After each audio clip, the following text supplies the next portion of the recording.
A high-profile, talented BBC TV presenter was murdered in cold blood outside her own home in broad daylight. The case remains surrounded in mystery to this very day. However, I'm going to tell you the hidden information that mainstream TV media simply didn't tell you. This is the cruel and shocking case of Jill Dando.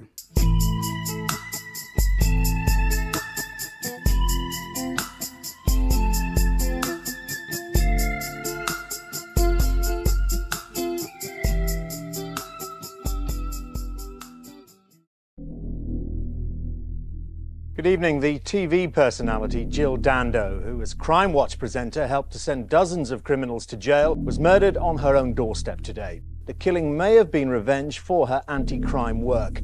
She was attacked at her home in Fulham in West London. A man was seen hurrying away. Good morning, good afternoon, and good evening. I'm Lloyd, and you're watching When Evil Follows. Jack Dando and Mary Jean Hockey were a couple. They met at a young age and they instantly fell in love. Unable to take their eyes off each other, they both would eventually cement their loving relationship by setting up house and home together. And soon after, they would both go on to have two very healthy children. Their firstborn was Nigel Dando. He was born in the year of 1952. Then, 9 years later, they would go on to have a second child, Jill Wendy Dando. She was born in Weston-super-Mare, Somerset, England, on the 9th of November in the year of 1961. Growing up, both of the children did exceptionally well within their family environment. They were both happy growing up, and their relationship with both parents could only be described as a loyal and loving, strong and positive one. However, because of the 9-year age gap between both Nigel and Jill, they didn't really share the same interests growing up. But nevertheless, their relationship was a strong and happy and healthy one. Now, Jill had many interests as a child growing up. She had a huge love for animals, singing and dancing, and she just loved basically playing around the family home. And as a child, Jill Dando was always a super confident little all-around entertainer with big dreams. Her main childhood dream was to make a special appearance on live TV, and so she decided to write a letter to Jimmy Savile down at the British Broadcasting Company, asking him to fix it for her so she can appear on national TV. Let's hope he never responded back to her letter. Jill's love for knowledge and education would soon grow and mature. Eventually, her love for knowledge and education would see her enroll at Cardiff Metropolitan University, studying in journalism. After that, she would go on to find employment at the local newspaper company, the Western Mercury, then finally joining the team at the BBC in the year of 1985. Good morning. The time is 6 o'clock. Good evening. President Gorbachev wins the vote and gains more power. Phenomenal. That's the only way to explain the response to last month. Over 2,400 calls on our reconstructions alone, and over 1,000 more on the other cases.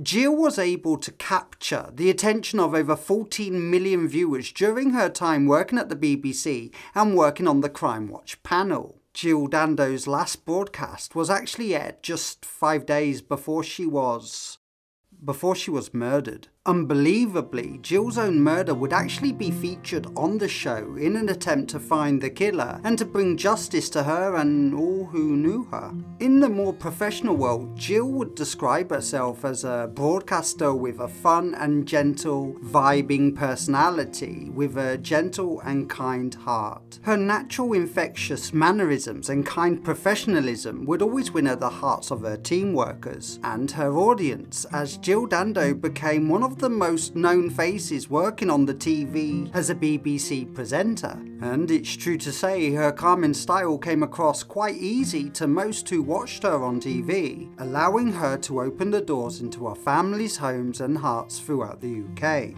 And so it came as no surprise that Jill Dando would actually win the BBC Personality of the Year in 1997, when she was invited to host the National TV Awards in London. Jill would soon find love when meeting a gynecologist. No, not quite like that. I know what you're thinking, but no, not like that. Alan Ferguson was a highly educated and well-to-do kind of fellow. She met him on a blind date that was actually set up by her very close friends. And given the fact they formed this powerful relationship, I think it's safe to say that their first date went exceptionally well. Alan was a kind and caring chap, a single bachelor who had recently divorced from a negative marriage. And he fell in love with Jill in quick time. He was totally and completely head over heels for her, and they would spend as much of their free time together as possible. And it wasn't too long before Jill and Alan would publicly announce their engagement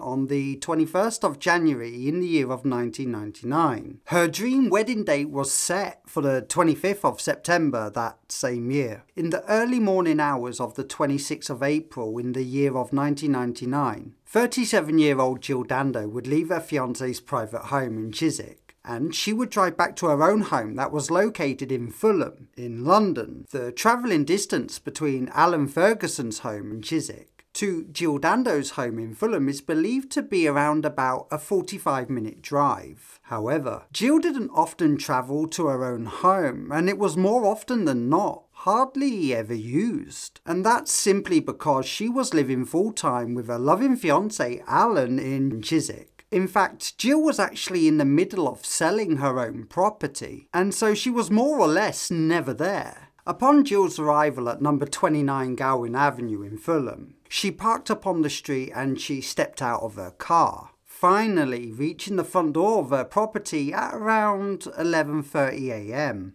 And it was just as Jill was pushing her key into the front door lock when all of a sudden someone grabbed her from behind. The unknown attacker then forced her down onto the tiled flooring, pushing her head down, so her face was basically pressed against the step of her own porch. And that's when the attacker fired a single shot at her head. The bullet went straight through her left temple, killing her almost instantly. And this violent attack is believed to have taken around 30 to 35 seconds from the moment Jill left her car. And strangely, not one person on the street heard any gunshots being fired. According to the police and British intelligence experts, the gun was actually pressed against her left temple, so that any gases escaping the gun barrel would have definitely exploded inside her head, thus helping to silence the loud explosion from the gunfire. No doubt this was an action of violence that would have prevented the assailant from getting any sort of blood splatter or blood stains on his own clothing. Unfortunately, by this time the much-loved Jill Dando was now dead, as her lifeless pale body lay still inside the porch area of her own home. And it was almost 12 minutes later, after the killing, Jill Dando's body would finally be discovered. Jill was quickly rushed to hospital, but there was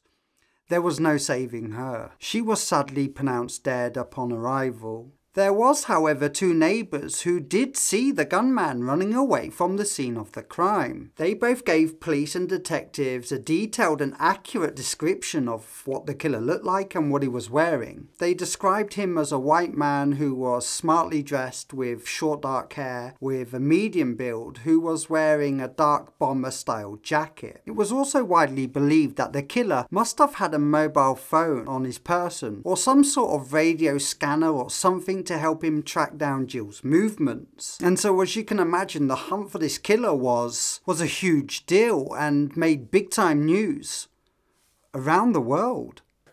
In Fulham this evening, police erected a screen around the doorstep where Jill Dando was murdered. Forensic officers searching for any evidence that might lead them to the person who took her life with a single shot to the head.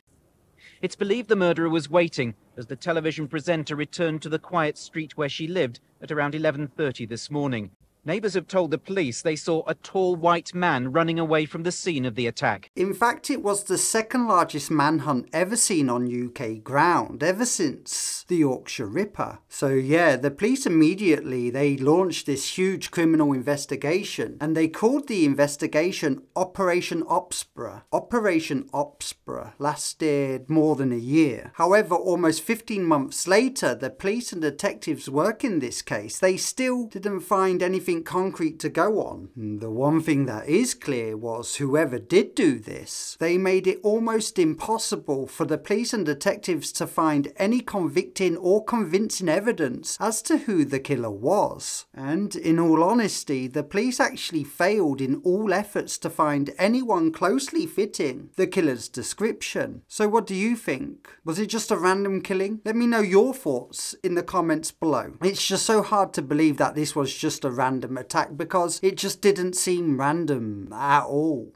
If anything, it seemed quite the professional hit, because the killing happened in a location where Jill never really went to. And so should anybody have been waiting for her, they would have been waiting around for quite a while. Ages, in fact. Days even. And Jill's neighbours have already told police and detectives that they saw no suspicious characters fitting the killer's description within the area before Jill was murdered. So maybe she was followed. But again, it all happened so quickly from the time she left her car, and no reports were made stating that there was suspicious vehicles in the area before or after the time of the killing, unless the killer parked in a different street. And if the killing was random, then I guess you could say she was in the wrong place at the wrong time. However, if this was indeed a planned killing, it's got to be highly likely that the killer was using some sort of radio communication device in order to track her every unknown movements. Because how else would the killer have known that she would have been in that location at that time? Eventually, the finger of suspicion would point towards a shifty local man named Breier George. Breier George, he suffered from many mental health issues. He was diagnosed with Asperger's syndrome, epilepsy, ADHD, hyperactivity disorder, and a low estimated IQ of around 56. Breier was also quite well known to the London police for a string of offences. These offences include breaking into Kensington Palace, the home of Prince King Charles and the late Princess Diana. He was also arrested and charged for indecent assault, attempted rape, and impersonating a police officer. The police decided to put Breier under a 24-hour surveillance, and finally he was arrested on the 25th of May in 2001. He was soon charged with Jill's murder on the 28th of May the same year. So what evidence did the police have for Breier George's conviction? Well, they had a small tiny air-travelling microscopic particle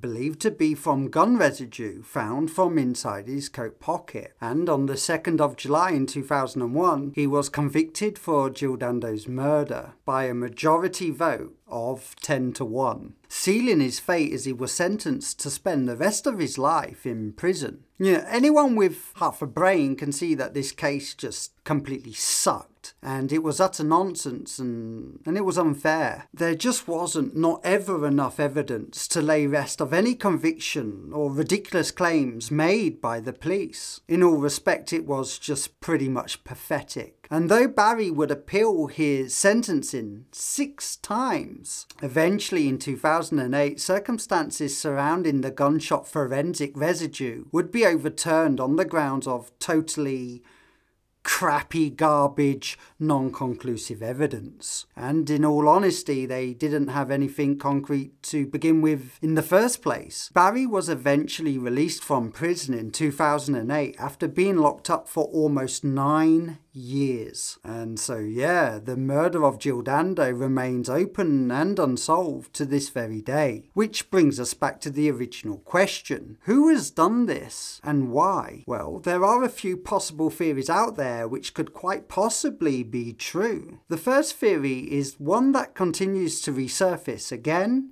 and again and again, and that is the Serbian-Yugoslav connection. Just weeks before her death, Jill had made many BBC report appeals for the aid of Albanian refugees fleeing from ethnic cleansing during the Yugoslav wars. However, it was only days before Jill was killed. UK British warplanes bombed Radio Television Serbia in Belgrade, injuring 4 and killing 16 staff members. Television Serbia is also owned by a Serbian leader, Slobodan Milosevic. Jill did an appeal for Kosovan TV, and in the days prior to her death, there was a bombing of a television station 18 people died, and as a result of that, there was real anger. There's a view that this could well have been a Serbian hit. There is the bullet that was found, the gun obviously has never been found, but the bullet that was found is linked to the type of bullet that was used in the Balkans. It's crimped at the end. Could it be perfectly possible that Jill Dando was killed in a retaliation? Just a few days after Jill was murdered, the BBC chief executive, Mr. Tony Hall, he had to go into hiding after somebody claiming to be a Siberian activist wrote an anonymous letter stating that he was going to be next. The letter read, "Today I write to tell you to add a few more numbers to your list, because your government, and in particular your Prime Minister Tony Blair, warlord, butchered 16 innocent young people. We now bring Cher back. The first one you lose yesterday, and next will be Mr. Hall from your BBC. Goodbye." Whether or not this was real or false information, we do know that many journalists from the Balkans have a history of being killed in exactly the same way Jill's life was cruelly taken. So is it really a coincidence? Police and detectives at the crime scene would also find a bullet shell with small man-made crimpling marks on the bullet case. These markings found on the bullet case indicate that the bullet was compressed in the middle and tightened at the end, and were completely custom, which strongly indicates that this bullet was handmade. Yeah, it sounds a little bit far-fetched, but hey guys, I'm just bringing you the facts. So maybe, just maybe, that's the hitman's trademark. And given the fact that no solid evidence has been put forward by police proving or disproving this Siberian connection, maybe it just was possible that Jill Dando was the intended target. The next theory is that there was a stalker controlled by infatuation. Jill was what a lot of men would class as a highly good-looking woman, so it could be possible that maybe someone infatuated was stalking her. Someone who wasn't overly happy about the fact that Jill was soon to be married. This includes men that have sent her sexually explicit fan mail, or have even tried to arrange to meet up with her. The police managed to track down 145 people that fitted the obsessive fan profile, including ex-boyfriends. However, none of them were remotely close to the city or even near the area the day Jill was killed, and so all were quickly eliminated and cleared from police inquiries. The third theory is the Crimewatch connection. Could it be perfectly possible that Jill was simply just too good at her job working on the Crimewatch panel, and that somebody was out for revenge because she had angered criminals and exposing the criminal perpetrators, then putting them behind bars? But in the long term, the police dismissed any kind of gang-related activity associated with the Crimewatch show. The last theory is Jill, being the fair and great reporter she was, had somehow found out about the child abuse ring inside the BBC, and she was going to expose all who was involved. This would unfortunately be exposed as fact 11 years after Jill's death. It was in 2012 when it emerged that there was many members of the BBC employees, mainly Jimmy Savile and Rolf Harris and other employees, that had been abusing children for years. And worse still, it was widely known as a dark secret within the BBC. However, who knows if Jill Dando was actually murdered for it. Later on in 2019, the main detective working on the Jill Dando case, along with Nigel Dando, both said on national TV that they highly doubt that the killer will ever be named and caught. This is a truly disturbing case with so many possibilities and yet no concrete evidence or leads as to who the killer is. And as for Jill Dando's family, I can only imagine how difficult and hard that must be. Various descriptions of that person, whether it was that person who pulled the trigger, I guess we'll never know now. Hello there, and thank you for watching another episode of When Evil Follows. If you have enjoyed this video, then please hit the like button and subscribe to the channel. So what do you think to this video? Who do you believe the killer was? Do you agree with our main theories? If so, what theory do you feel fits adequately? Let me know in the comment section below. I really enjoy reading your thoughts, and I will do my best to respond to all of your comments. And as always, stay safe, look after yourself, and I'll see you next time when evil follows.